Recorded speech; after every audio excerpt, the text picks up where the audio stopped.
দর্শক, এই মুহূর্তে আমরা আছি মাগুরার স্টেডিয়ামে, যে স্টেডিয়ামে মাগুরার যে বোনটি শিশু আসিয়া, তার মরদেহ সেনাবাহিনীর একটি হেলিকপ্টারে করে নিয়ে আসা হয়েছে। অর্থাৎ সেই মার আহাজারে আপনারা শুনতে পাচ্ছেন, সেই শিশু আসিয়ার মা। সত্যি হৃদয় বিদারক একটি ঘটনা।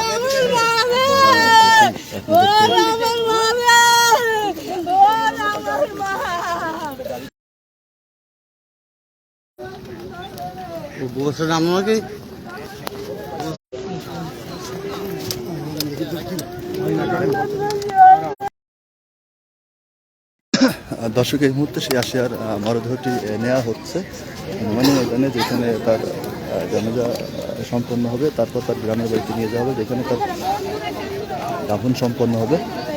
আমরা যদি আপনাদেরকে দেখাই, দেখতেই পাচ্ছেন যে এই মুহূর্তে আমরা সেই হনুমানী ময়দানে স্টেডিয়ামে রয়েছি।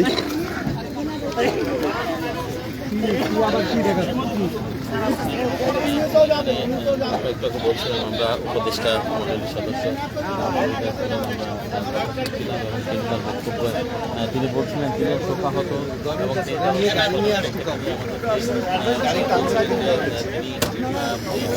দর্শক, এই মুহূর্তে কে কোথা থেকে আমাদের সাথে যুক্ত আছেন? যুব সমাজকে সারা বাংলাদেশের মানুষকে ঐক্যবদ্ধ হতে হবে, যাতে ধর্ষকদের বিরুদ্ধে আলাদা আইন তৈরি করা হয়, একটা আলাদা সংস্থা তৈরি করা হয়, যাদের ইনভেস্টিগেশনের মধ্য দিয়ে ধর্ষকদের বিচার হবে। ধর্ষকদের জন্য আলাদা ট্রাইব্যুনাল করে 21 দিনের ভিতরে যাতে ধর্ষকদেরকে বিচার করা হয়, 7 দিনের ভিতরে যেন ধর্ষকের যে রিপোর্ট, সেই রিপোর্ট জমা দেওয়া হয়।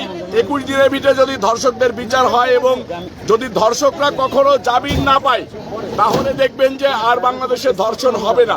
সেটার জন্য আমরা যারা যুব সমাজ আসিয়ার পক্ষ থেকে আসিয়ার জন্য সারাটা কষ্ট করেছি, আসিয়ার ট্রিটমেন্টের জন্য কষ্ট করেছি, আসিয়াকে বাংলাদেশে, আসিয়ার মধ্য দিয়ে বাংলাদেশের জন্য আর আমার কোনো মা, আমার কোনো বোন, আমাদের কোনো মা, আমাদের কোনো বোন যারা ধর্ষিতা না হয়, সেটার জন্য সরকারের কাছে বিচার নিশ্চিত করার জন্য আমরা দাবি জানাচ্ছি যে এমন কোন সংস্থাকে দিয়ে আপনারা এই ধর্ষকের ইনভেস্টিগেশন করাবেন। সকল ধর্ষকদেরকে যেন এক কাতারে আনা হয়, সকল ধর্ষক যেন বাংলাদেশের ধর্ষক হয়ে থাকে, তাদের জীবনটা যেন সারা জীবন জেলখানায় পচে মরে এবং তাদের জন্য ফাঁসি নিশ্চিত করা হয়।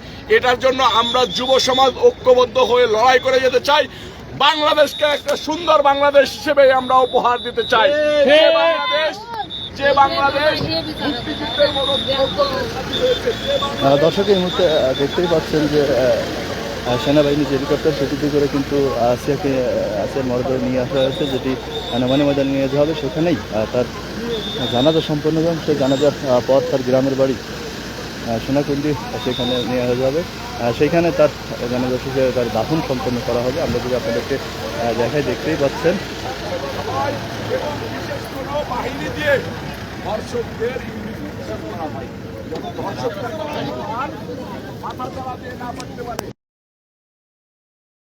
কে কোথা থেকে আমাদের সাথে যুক্ত আছেন কমেন্টস করে জানাবেন। দেখতেই পাচ্ছেন যে এই যে সেনাবাহিনীর যে হেলিকপ্টারটি, হেলিকপ্টার করেই কিন্তু নিয়ে আসা হয়েছে।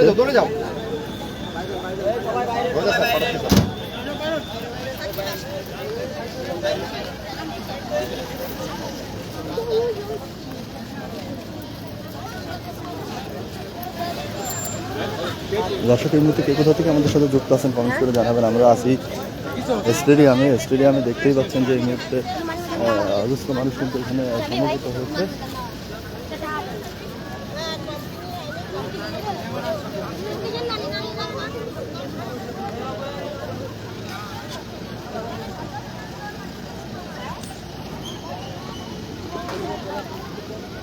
আপনারা কে কোথা থেকে আমাদের সাথে যুক্ত আছেন? আমাদের সেই বোন, মাগুরার বোন আসিয়া, যার মধ্যে নিয়ে আসা হলো হেলিকপ্টার উপর, সেনাবাহিনীর একটি হেলিকপ্টার করে। তো সেটি থেকে একটি অ্যাম্বুলেন্সে করে তাকে নিয়ে যাওয়া হচ্ছে হনুমানী ময়দানে, যেখানে যা জানাজা সম্পন্ন হবে। সেইখানে জানাজা শেষ করেই তার গ্রামের বাড়ি সেখানে নিয়ে যাওয়া হবে, সেখানেই তার দাফন সম্পন্ন হবে। তো আমরা দেখতেই পাচ্ছি যে এই মুহূর্তে প্রশাসন ঊর্ধ্বতন কর্মকর্তারা কিন্তু এই জায়গাটিতে এসেছেন। কি এখানে আসনাত আব্দুল্লাহ আসনাত আব্দুল্লাহ মামুনুল্লাহ সার্ভিস তোমার মামুনুল্লাহ বলতে তোমার হেফাজতের ও বক্তব্য নিয়েছেন। দর্শক দেখতেই পাচ্ছেন যে এই মুহূর্তে সেই মধ্যটি নিয়ে যাওয়া হচ্ছে।